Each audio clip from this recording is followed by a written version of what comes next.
Praise lord. నేను న్యూజిలాండ్లో వచ్చినప్పుడు మరి న్యూజిలాండ్ మహా సుందరమైన పట్టణం. మరి ఇక్కడ మంచి గృహాలు, మంచి నదులు, మంచి ఐలాండ్స్, అలాగే మంచి రోడ్లు, మంచిగా గౌరవించే మనుషులు, క్రమశిక్షణ గల మరి మారుపేలు గల పట్టణం అండి ఇది. ఈ పట్టణంలో మంచి మంచి ఫల వృక్షాలు మరి ఇక్కడ ఉన్నాయి. ఏ గృహం దగ్గరికి వెళ్ళినా ఆ గృహంలో మంచిగా ఫలించే ఫల వృక్షాలు ఉన్నాయి. మా బాబు గృహంలో గార్డెన్లో మరి చాలా వృక్షాలు ఉన్నాయి. దాంట్లో అంజూరపు చెట్టు నేను చూసినప్పుడు నాకు చాలా సంతోషం అనిపించింది. ఆ అంజూరపు చెట్టుకి, చిన్న చెట్టుకే మరి ఎన్నో మరి ఫలాలు ఫలించాయి. ఈ ఫలాలు మరి చాలా చక్కగా రుచికరంగా ఉన్నాయి. ఈ అంజూరపు చెట్టులో మనం కొన్ని పాఠాలు కూడా నేర్చుకోవచ్చు. ఈ అంజూరపు చెట్టు సంవత్సరానికి 2-3 కాపులు కాస్తుందంటండి. దీని ఎత్తు 20 అడుగులు 30 అడుగుల వరకు పొడుగు మరి పెరుగుతుందంట. దీని ఆకులు మరి ఆకులన్నిటికంటే మరి ఈ ఆకు చాలా వెడల్పుగా మరి ఉంటుంది. మన పాత నిబంధన గ్రంథంలో మనం చూసినట్లయితే 1వ రాజులు 4వ అధ్యాయం 25వ వచనంలో మనం చూసినట్లయితే ఇశ్రాయేలు వారును యూదా వారును ఆ చెట్ల కింద మరి విశ్రాంతి తీసుకునేవారండి. మరి ఆ ప్రయాణికులు వెళ్ళేవారు ఈ చెట్టు కింద కూర్చొని కొన్ని దినాలు కూడా గడిపేవారని మనకు లేఖనాలు తెలుపుతుంది.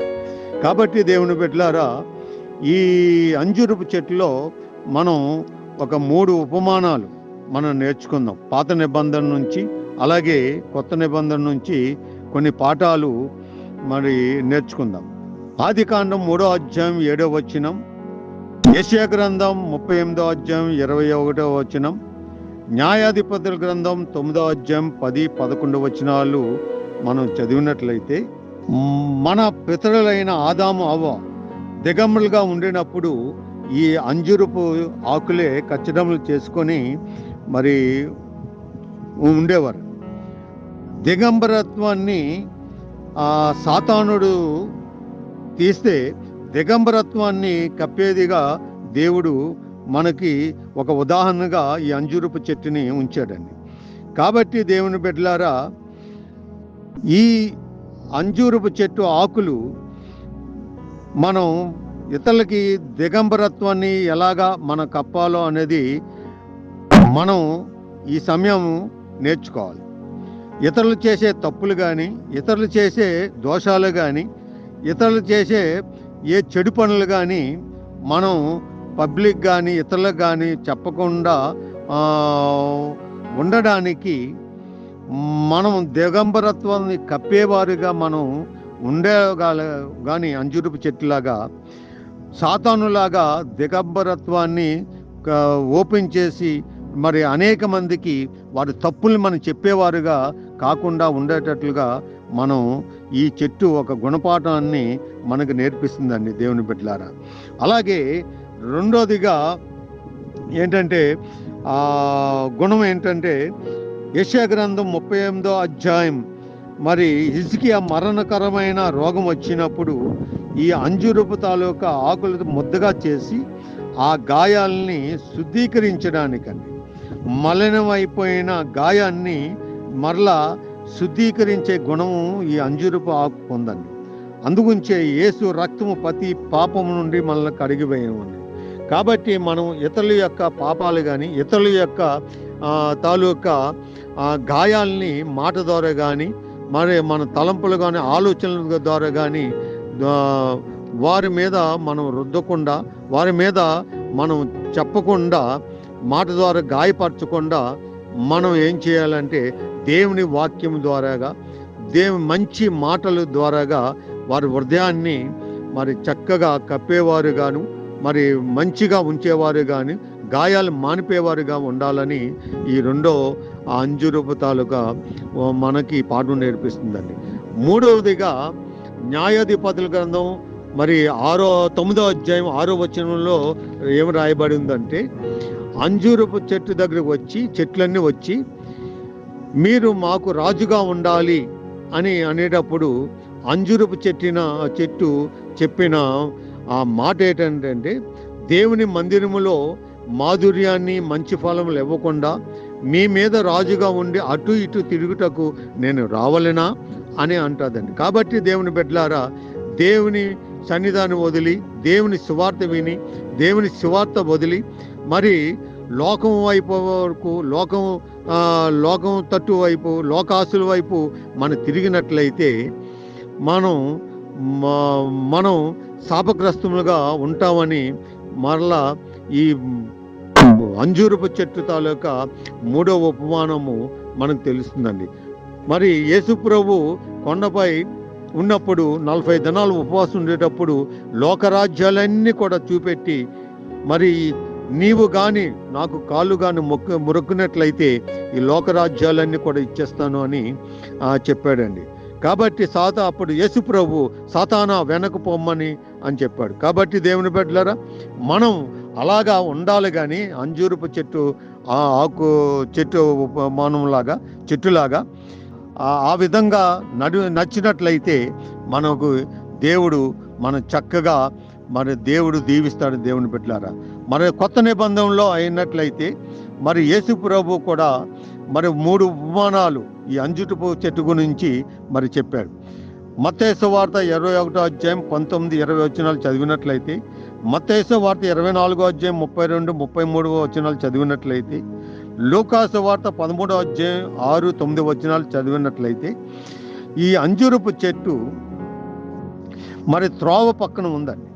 ఈ త్రోవ పక్కన ఎందుకు ఉందంటే, దేవుని సన్నిధానం వదిలి, దేవుని బిడ్డలు వదిలి లోకం వైపు తిరిగి వెళ్ళిపోయిన వాళ్ళు ఎలాగుంటారంటే, పైకి పచ్చగా ఉంటారే కానీ, పైకి చాలా సస్యశ్యామలుగా కనిపిస్తారే కానీ లోపల దేవుని వాక్యం ఉండదు, లోపల దేవుని తాలూకు మాటలు ఉండవు. మరి త్రోవ పక్కన పడిన విత్తనములు సాతాను ఏ విధంగా వెతుకుని వెళ్ళిపోతారో అదేవిధంగా ఈ దేవుని సన్నిధానం లేకపోతే, దేవుని మార్గంలో లేకపోతే అలాగే దేవుని చేత శపింపబడతారు, ఫలాలు లేకుండా ఉంటారు. గలతీయులకు రాసిన పత్రిక 5వ అధ్యాయం 9వ వచనంలో ఏమని అంటాడంటే, ప్రేమ, సంతోషం, దీర్ఘశాంతం, దయాలత్వం, ఆశానిగ్రహం ఈ ఫలాలు లేకపోతే డెఫినెట్లీగా మనం శపింపబడతాం.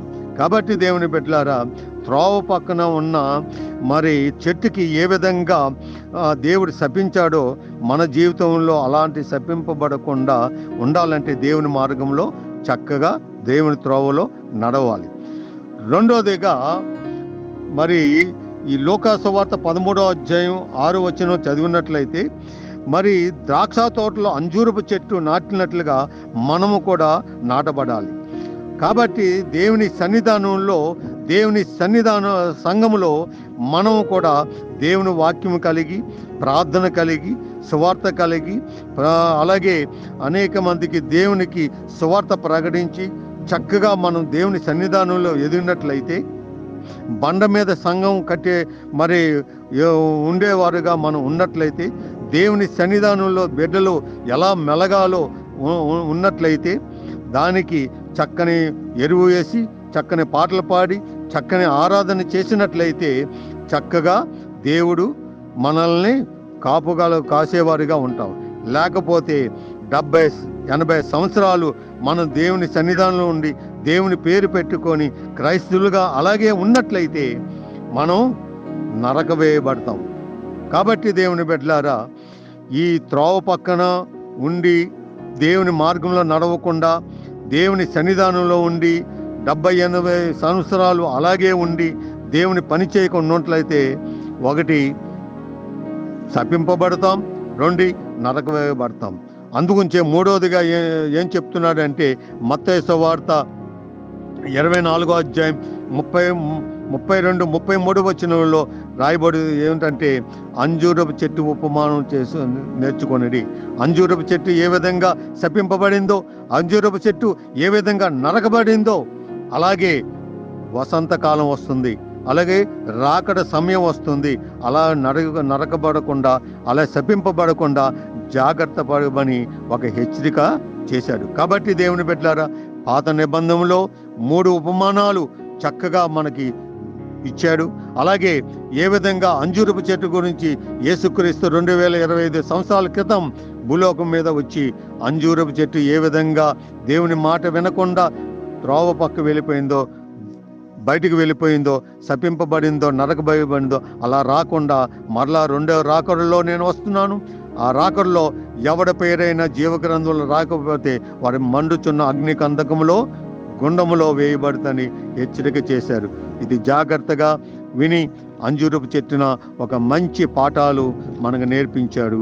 కాబట్టి అలాంటి ఉపమానాలు మనం తీసుకొని మన చక్కగా వెళ్ళాలని కోరుకుంటూ మరి ఈ మాటలు నేను ముగిస్తున్నాను. God bless you, God bless you, God bless you.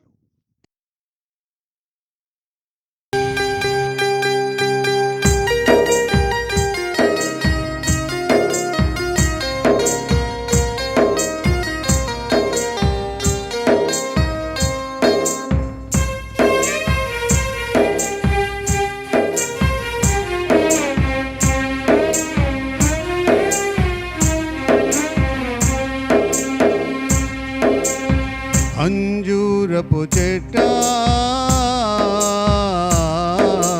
అందమైన చెట్ట, ఆకులతో నిండి ఉంటివా, ఓ రెమ్మలతో కమ్మి ఉంటివా, ఆకులతో నిండి ఉంటివా, ఓ రెమ్మలతో కమ్మి ఉంటివా, అంజూరపు చెట్ట.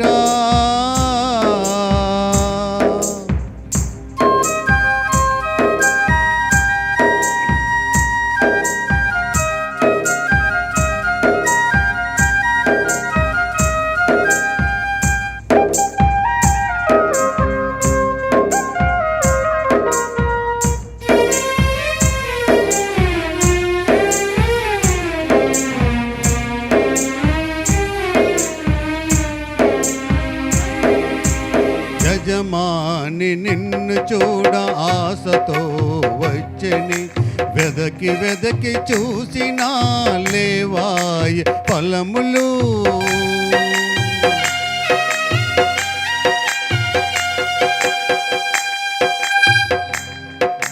యజమాని నిన్ను చూడ ఆశతో వచ్చెని, వెదకి వెదకి చూసినా లేవాయే ఫలములు,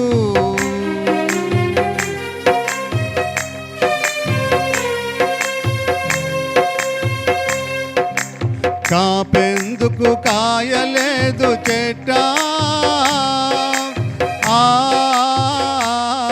నీ కాలమెల్ల గడిచిపోయే చెట్ట,